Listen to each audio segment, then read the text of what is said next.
A Fraternidade Espírita Chico Xavier apresenta a Página Amiga, o audiobook do livro Obreiros da Vida Eterna.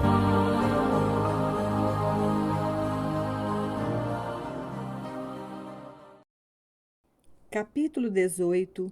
Desprendimento difícil. Agora tínhamos sob os olhos o caso Cavalcante, em processo final. O pobre amigo permanecia agarrado ao corpo pela vigorosa vontade de prosseguir, jungido à carne. A intervenção no apêndice inflamado, ao mesmo tempo que se buscava remediar a situação do duodeno, fizera-se tardia. Estendera-se a supuração ao peritônio e debalde se combatia a rápida e espantosa infecção. O enfermo perdia forças e, porque não conseguia alimentar-se como devia, não encontrava recursos para compensar as perdas vultosas. O intestino inspirava repugnância e compaixão. Qual estranho vaso destinado à fermentação continha os seco trilhões de bacilos de variadas espécies. Profundo desequilíbrio afetava as funções dos vasos sanguíneos e linfáticos no intestino delgado. O colo transverso e o descendente semelhavam-se a pequenos túneis repletos das mais diversas coletividades microbianas.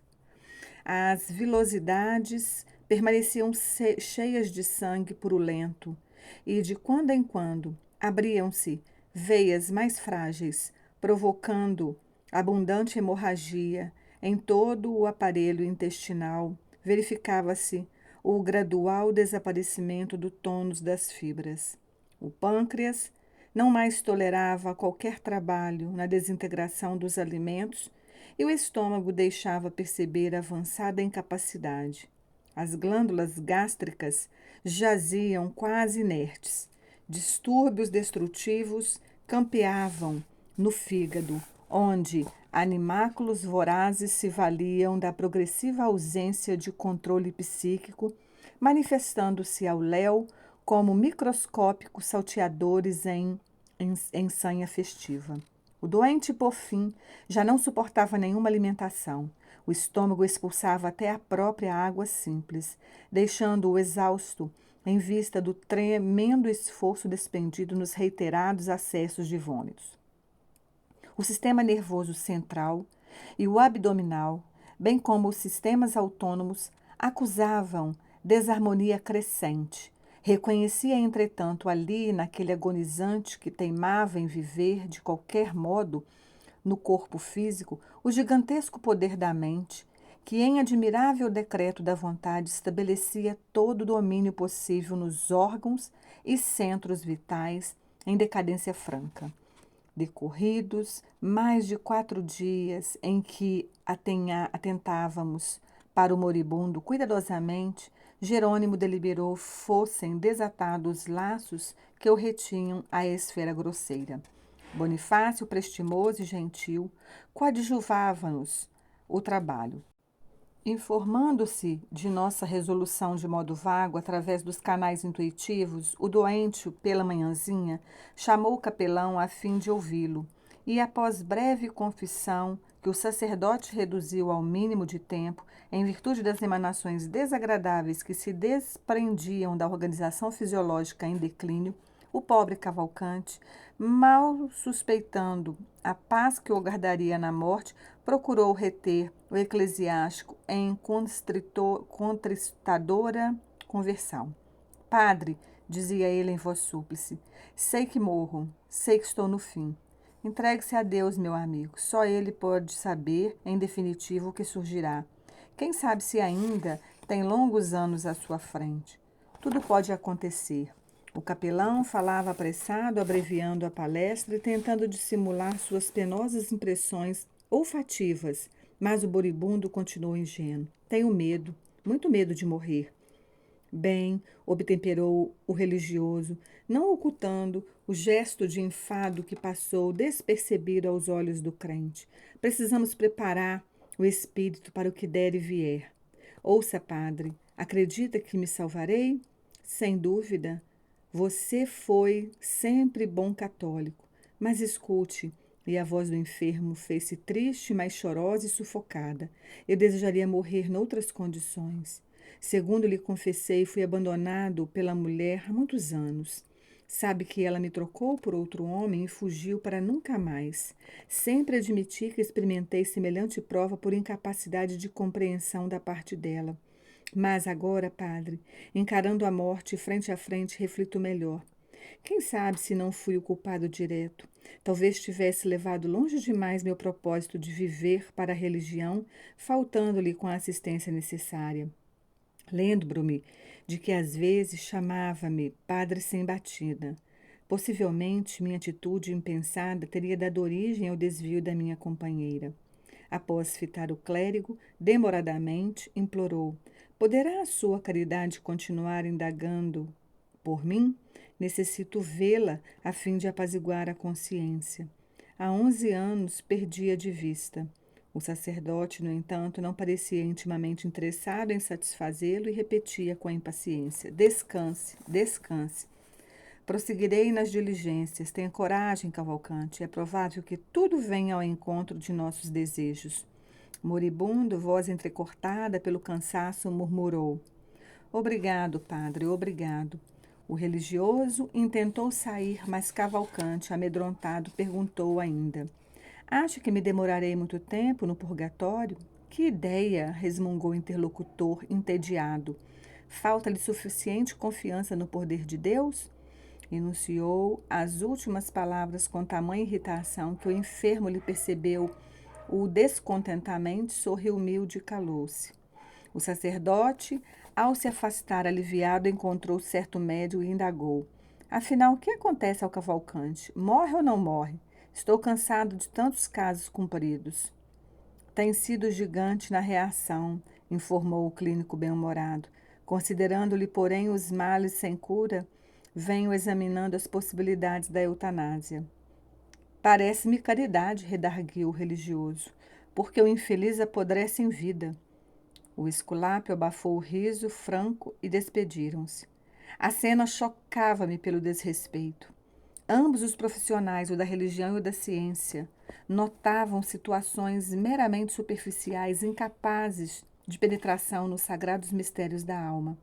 Entretanto, para compensar tão descaridosa incompreensão, Cavalcante era objeto de nosso melhor carinho.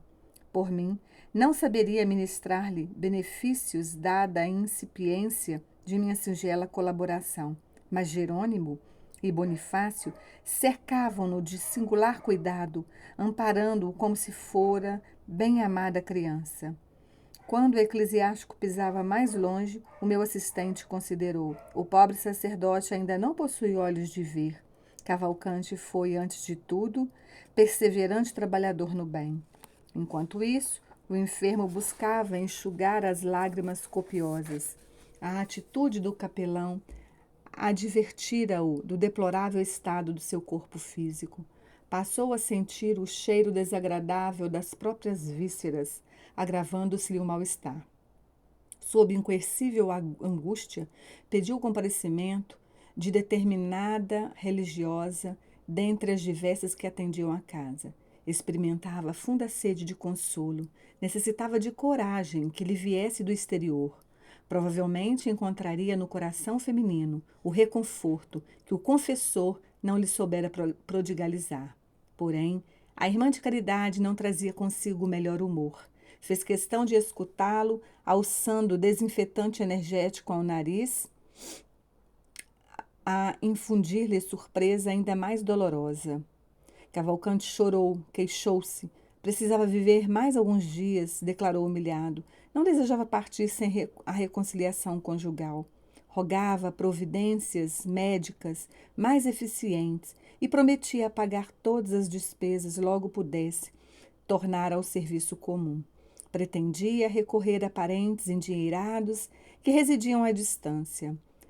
Resgataria o débito até o derradeiro centavo. A irmã de caridade, depois de ouvi-lo com impassível frieza, foi mais sucinta. Meu amigo, disse áspera, tenha fé. A casa está repleta de enfermos, alguns em piores condições. Como o doente insistisse nas solicitações, concluiu ríspida e secamente: não tenho tempo. O agonizante deu curso ao pranto silencioso, recordou de alma oprimida por angustiosa saudade a infância e a juventude. Percorrera as estradas terrenas de coração aberto à prática do bem. Não compreendia Jesus encerrando nos templos de pedra a distância dos famintos e sofredores que choravam por fora. A doutrina que abraçara não lhe oferecia ensejo de mais vasta aplicação ao exemplo evangélico. Era compelido a satisfazer obrigações convencionais e a perder grande tempo através de manifestação do culto externo. Entretanto, valera-se de todas as oportunidades para testemunhar entendimento cristão, porque amar o exercício do bem, constante e fiel, era aborrecido aos sacerdotes e familiares em geral. A parentela, inclusive a esposa, considerava-o fanático, desequilibrado e imprestável. Perseverava mesmo assim. Embora as condições elevadas em que se desenvolvera a fé, ignorava as lições do além-túmulo e receava a morte.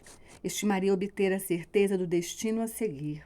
A visão mental do enfermo, segundo as concepções católicas, punha-lhes arrepios no espírito exausto. A probabilidade dos sofrimentos purgatoriais enchia-o de temor. Desejava algo de melhor, de mais belo que o velho mundo em que vivera até então. Suspirava por ingressar em coletividade diferente, em que pudesse encontrar corações a pulsar e sintonizados com o dele. Sentia fome e sede de compreensão, de profunda compreensão, mas, prejudicado pelos princípios dogmáticos da escola religiosa a que se filiara, repelia-nos a ação.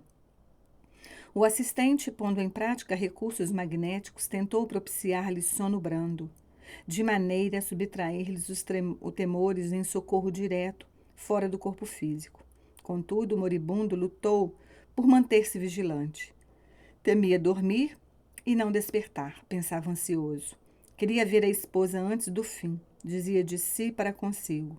Não era efetivamente provável? Não seria justo morrer tranquilo?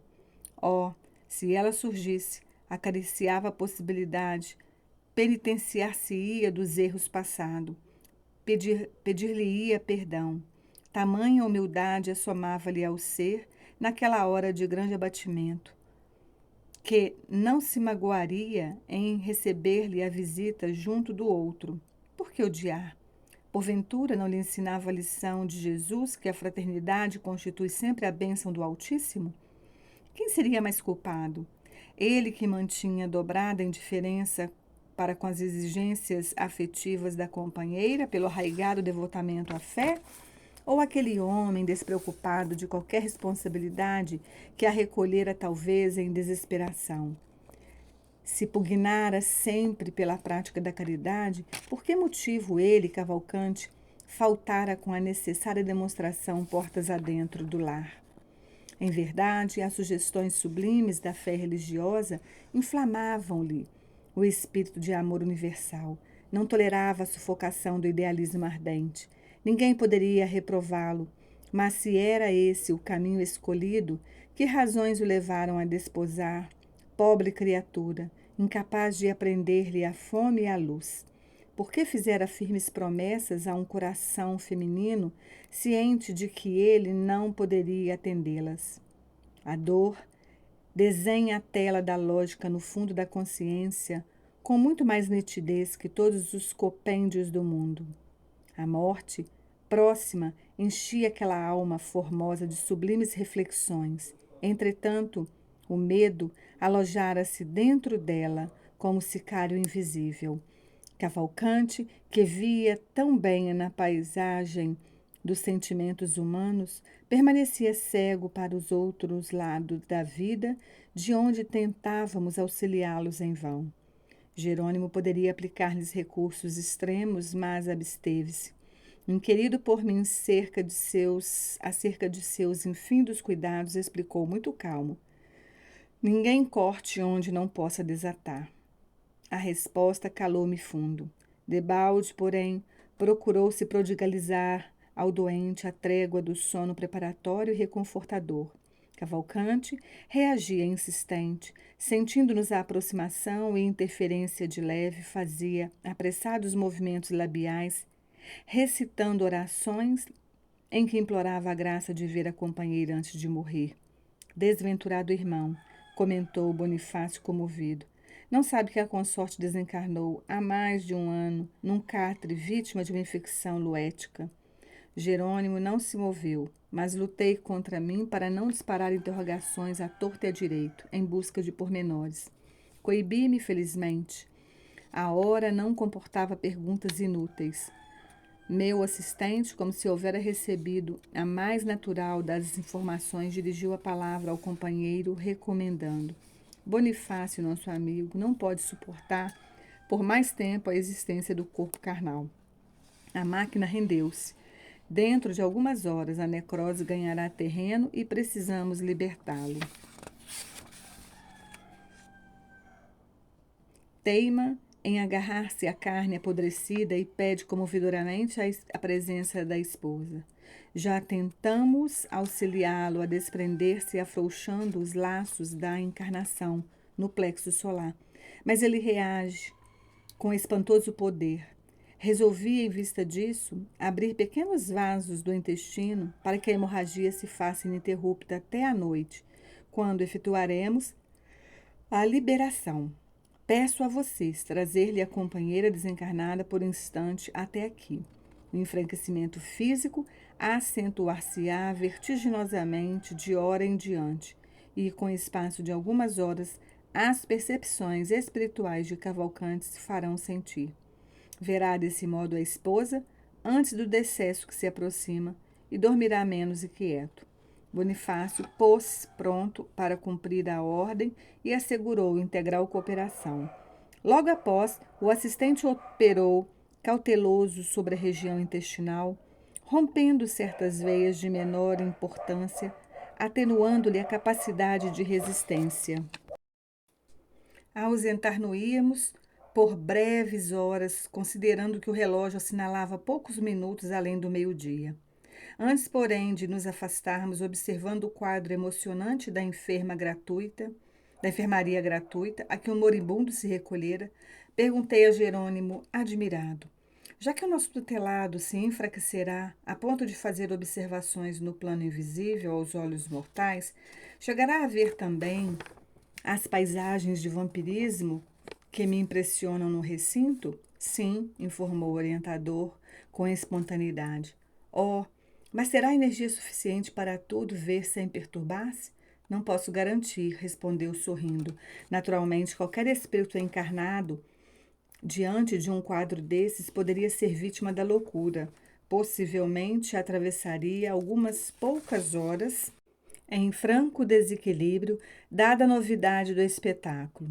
Quando a luz aparece em determinado plano onde a criatura esteja apta para ver, tanto enxerga o pântano como o céu. Questão de claridade e sintonia simplesmente. A notícia pôs-me frêmitos de piedade. A enfermaria estava repleta de cenas deploráveis.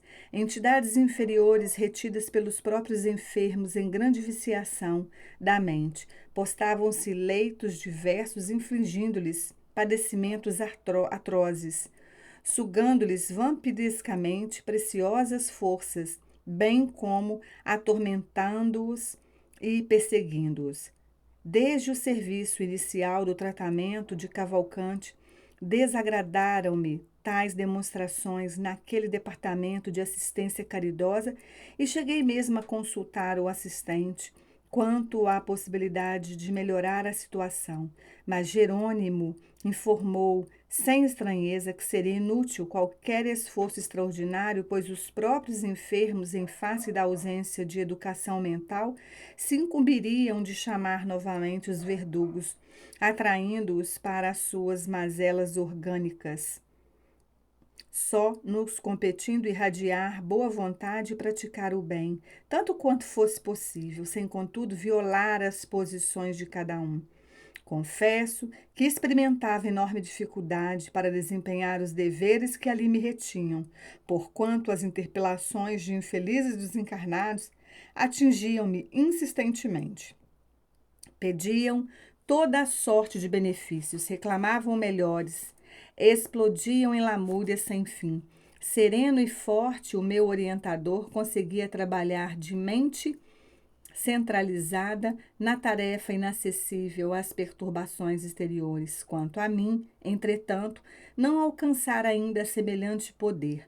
Os pedidos, os lamentos, os impropérios feriam minha observação, impedindo-me de conservar a paz íntima.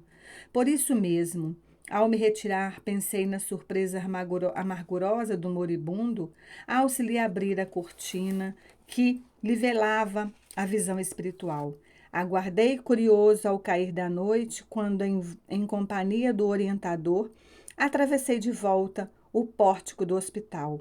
Cavalcante avizinhava-se do coma. O sangue alagava lençóis que eram substituídos repetidamente. O enfranquecimento geral progredia rápido. O agonizante inspirava dó. Abriram-se-lhe certos centros psíquicos no avançado abatimento do corpo, e o infeliz passou a enxergar os desencarnados que ali se encontravam tão longe dele, na mesma esfera evolutiva. Não nos identificava ainda a presença como seria de desejar, mas observava, estarrecido, a paisagem interior. Outros enfermos encaravam-no agora amedrontados. Para todos eles, o colega de sofrimento delirava inconsciente. Estarei no inferno ou vivemos em casa de loucos. Bradava sob horrível tormento moral. Oh, os demônios, vejam o espírito mau roendo chagas. E de face contraída apontava mísero ancião de pernas varicosas. Oh, que dizer-lhe, prosseguia com um visível espanto. Diz que não é o diabo, afirma que o doente lhe deve. Ouvidos à escuta, silenciava, ansioso por registrar as palavras impensadas e criminosas do algoz desencarnado, mas não conseguindo, desabafava-se em gritos lamentosos, infundindo compaixão. Não fora a fraqueza invencível ter-se-ia levantado com impulsos de louco. Doentes e enfermeiros alarmados optavam pela remoção do moribundo. Tinham medo. Cavalcante desvairava. Consolavam-se todos na expectativa de que a hemorragia abundante prenunciasse termo próximo.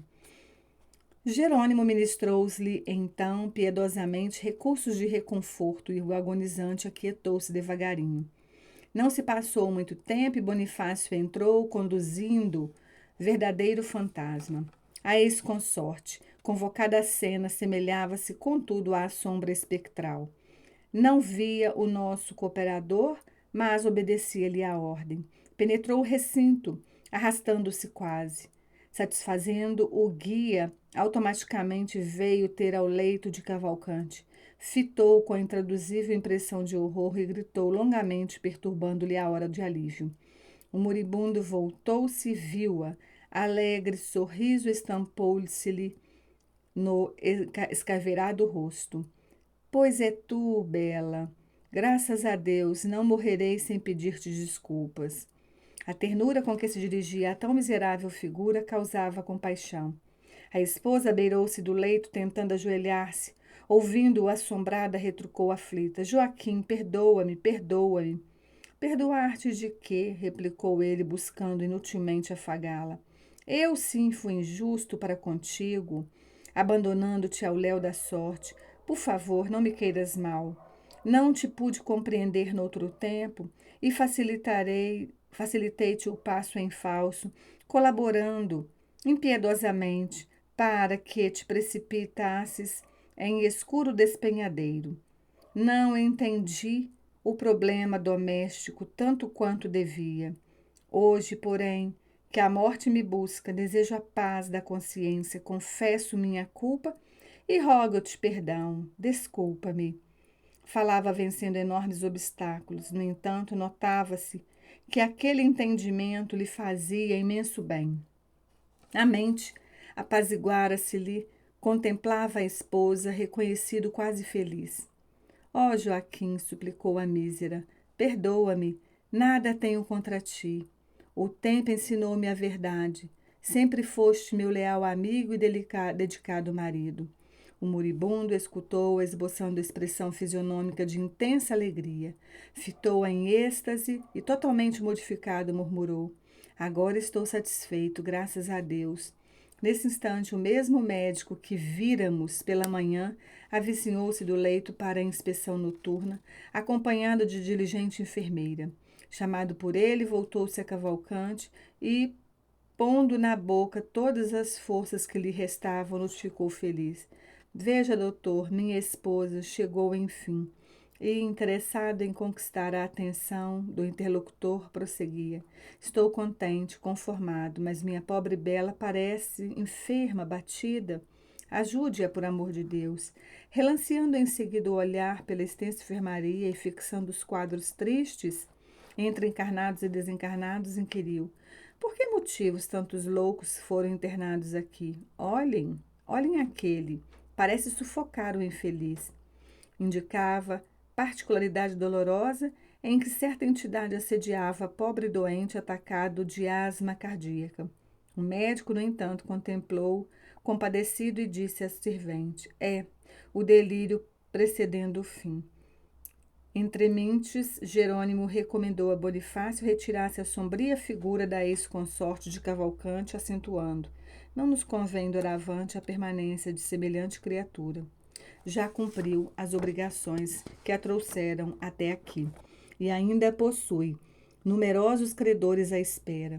A desventurada reagiu procurando ficar, mas Bonifácio empregou força magnética mais ativa para alcançar o objetivo necessário. Reparando, porém, que a ex-companheira se afastava aos gritos, o agonizante pôs-se a bradar alucinado: Volta, Bela, volta! Esboçou-se o clínico por trazê-lo à esfera de observações que lhe era própria, mas debalde Cavalcante continuava invocando a presença da esposa em voz rouquenha, opressa, sumida. O médico abanou a cabeça e exclamou quase num sussurro: É impossível continuar assim. Será aliviado. Jerônimo penetrou-lhe o íntimo, porque passou a mostrar extrema preocupação, comunicando-me gravemente: Beneficiemos o moribundo por nossa vez, empregando medidas drásticas. O doutor pretende impor-lhe fatal anestésico. Atendendo-lhe a ordem, segurei a fronte do agonizante, ao passo que ele lhe aplicava passes longitudinais, preparando o desenlace. Mas o teimoso amigo continuava reagindo. Não exclamava mentalmente: Não posso morrer. Tenho medo, tenho medo, tenho medo. O clínico, todavia, não se demorou muito e, como o enfermo lutava desesperado em oposição ao nosso auxílio, não nos foi possível aplicar-lhe golpe extremo. Sem qualquer conhecimento das dificuldades espirituais, o médico ministrou a chamada injeção compassiva, ante o gesto de profunda desaprovação do meu orientador. Em poucos instantes, o moribundo calou-se. Inteiraçavam-se-lhe os membros vagarosamente. Imobilizou-se a máscara facial. Fizeram-se vítreos os olhos móveis. Cavalcante, para o espectador comum, estava morto. Não para nós, entretanto. A personalidade desencarnante estava presa ao corpo inerte, em plena inconsciência e incapaz de qualquer reação. Sem perder a serenidade otimista, o orientador explicou-me: a carga fulminante da medicação de descanso, por atuar diretamente em todo o sistema nervoso, interessa os centros do organismo perispiritual. Cavalcante permanece agora colado a trilhões de células neutralizadas, dormentes, invadido ele mesmo de estranho torpor que o impossibilita dar qualquer resposta ao nosso esforço. Provavelmente, só poderemos libertá-lo depois de decorrida mais de 12 horas. Regressando Bonifácio, meu dirigente prestou-lhe informações exatas e confiou-lhe o pobre amigo, que foi imediatamente transportado ao necrotério. E, conforme a primeira suposição de Jerônimo, Não nos foi possível a libertação do recém-desencarnado, quando já haviam transcorrido 20 horas após serviço muito laborioso para nós. Ainda assim, Cavalcante não se retirou em condições favoráveis e animadoras. Apático, sonolento, desmemoriado, foi por nós conduzido ao asilo de Fabiano, demonstrando necessitar maiores cuidados.